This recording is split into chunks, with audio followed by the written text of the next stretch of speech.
Good afternoon, everybody, and welcome back to our live stream from the American Harp Society on Giving Tuesday.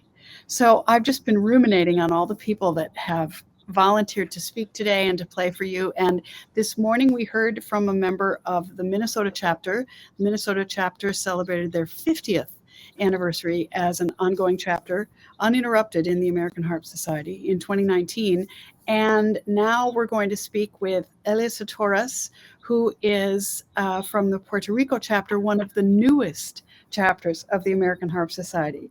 And we're delighted Elisa can be with us today. And also joining us is Keela Walton, our chairman of the board, our fearless, I was trying to get fearless in there, chairman of the board.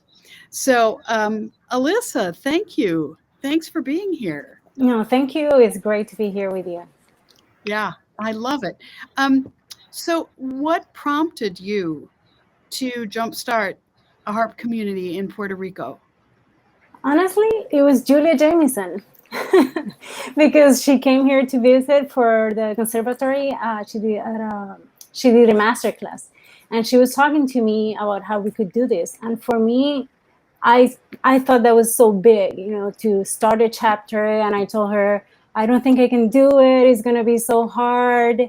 And she really told me to do it. And I followed her advice and I got all the information. And everybody here at the community were so helpful and enthusiastic. So I'm really lucky to be part of the community here because we have harpists from all ages and all levels. And everybody just happy to do this together. So I like I said, I'm really lucky. So we're a team that we went through a lot of challenges, and we're happy to take advantage of whatever we can do and just do it.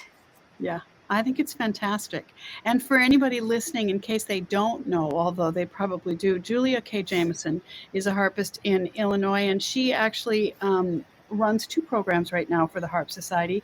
The Young Composers Project, which is truly something from her mind that came to fruition through a lot of support from a lot of people in the society. And she has also been spearheading the Music Education Auditions and Evaluations program for a number of years. So she has this just phenomenal commitment to young harpists and to what they can create and what they might be in. And I'm glad that she was able to convince you and Puerto Rico to go ahead and jump in the pool because it's kind of fun. It is. She previously served on the board of directors for 6 years as well. So Julia did. And Elisa is now also serving on the board of directors. She was elected last year. This is what happens, Elisa, when you enthusiastically start a harp chapter, and when the harp chapter just jumps into their community and starts doing things, I'm just happy to help. Oh, that's a real self-starter. Let's get that person involved. So we're really grateful. Thank you. One of the things I wanted to talk about, we're going to be playing a recording that you sent us of a work, a new composition, and I'm fascinated by today, especially because so much of the music that we're hearing is being newly generated and by groups of all kinds of descriptions. And you actually, and Keela is here, in addition to being chairman of the board, Keela is one of the co-chairs of the AHS Grants Committee. And I know that you have an upcoming piece coming out as a result of partial support from the American Harp Society. Do I have that right? Well, yeah, actually, the piece that I'm going to play is by Johanny Navarro. And Johanny Navarro has been sponsored before by the AHS grant for a flute and harp piece. And the piece that I'm playing only the second movement of a harp sonata that I think she composed it back about 5 or 6 years ago. And we didn't get to do anything with it because then she did a harp and cello piece for me and a harp and flute piece. So she's been busy writing for the harp and doing amazing things for her career. And I told her, Johanny, we have to do this premiere. So we revised it. And so I premiered it 2 weeks ago. And it's been a great experience. It had a great response at the recital, and I'm just really happy to help her and support her because she really loves the harp, and it's great to be able to work with the composers as you work with a piece. And Yeah. Johanny is great because I feel lucky that I can tell her this works, this doesn't work, and she is really grateful to to have to hear that from the performer, which is very important because why would you want to have a piece that is not playable? So Yeah. it's great, and I'm just lucky and honored that Johanny is doing these pieces for harp. It's fantastic.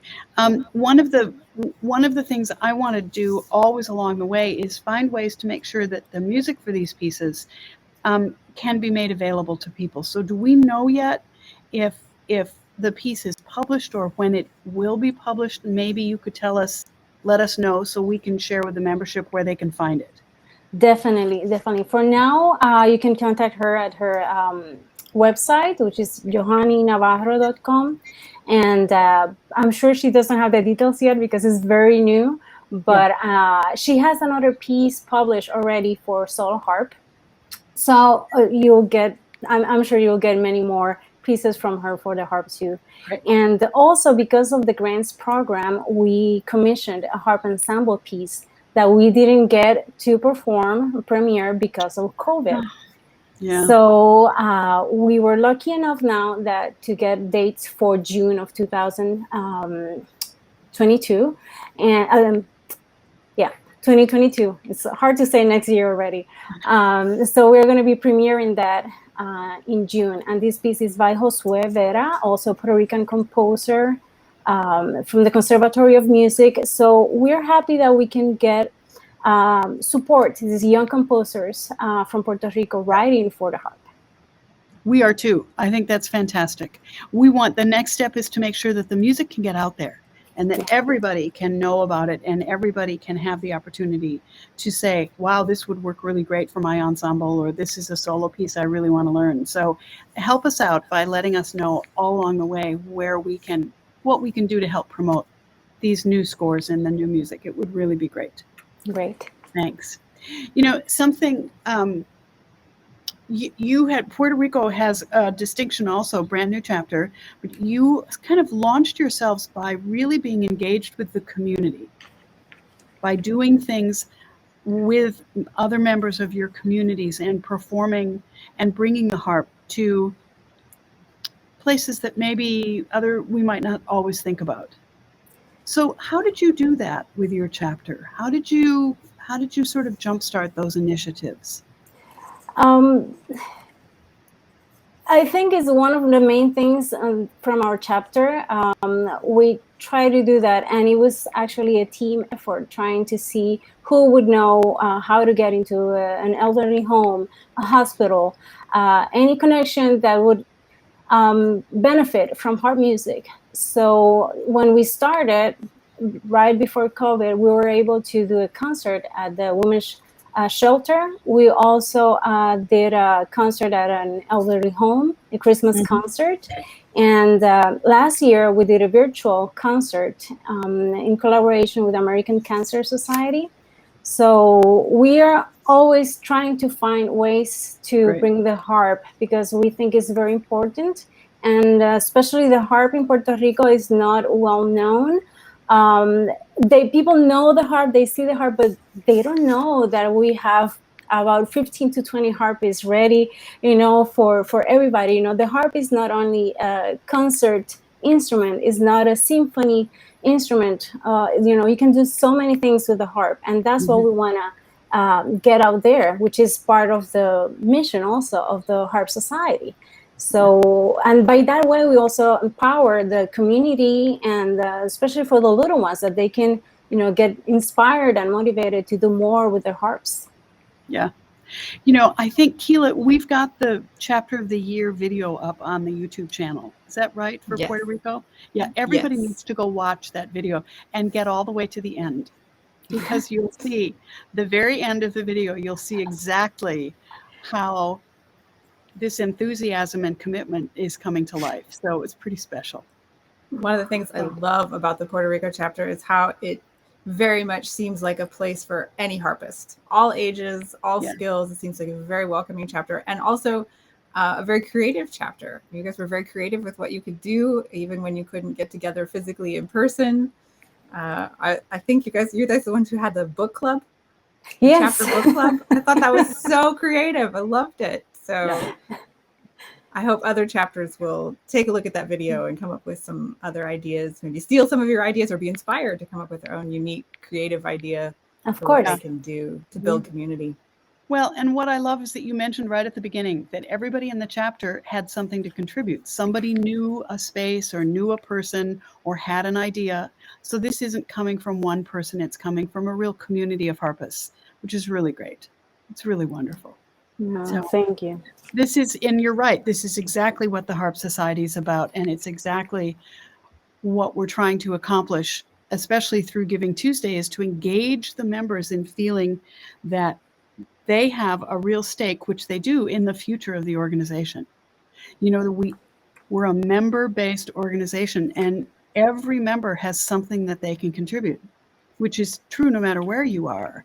And whether that's, you know, going out and just taking your harp somewhere and bringing it to a community that you wouldn't think about, or whether it's getting together with a lot of other harpists, or whether it's accessing the grants program and getting some new music out there, or developing a community initiative, it's all there. It's all there. It's amazing what the Harp Society is doing. And the more we can get the members engaged, the better. So just an update on our giving. We're doing really well today.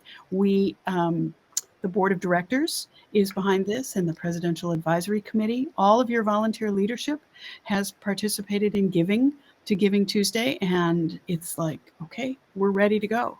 And the real focus of Giving Tuesday, that crowdsourced funding, where it's small gifts, small contributions, anything that we get, anything that we can do to help build opportunities for 2022 for these young harpists is going to be great. We need a video of that ensemble piece, Elisa, when it happens. I'll get it. I'll make sure of it. Yeah. That would be great. Okay, so we're going to listen to the video that you submitted. When was this performance done? Just remind me. It's pretty new, isn't it?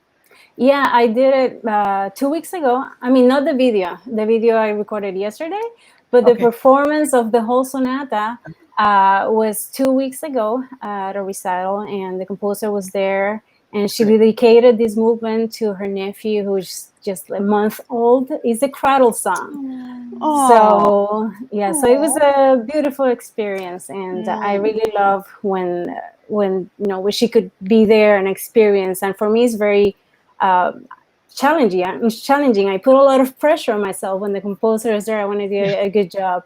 So it's all part of it. Yes. Yeah, it is. So you're going off to teach this afternoon, I think, something? I have the orchestra.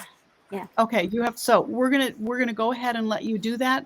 Then we're gonna close out with this video, and we want to thank everybody. Stick around, listen to this one, and Elisa is going to get us information as soon as she has it on exactly where we can get these scores, and we'll make sure to share that with the membership too. So thanks, Elisa. Thanks for being here. Thanks for joining us. Thank you. Have a great orchestra rehearsal. Thank you. Okay, bye. All right. Bye.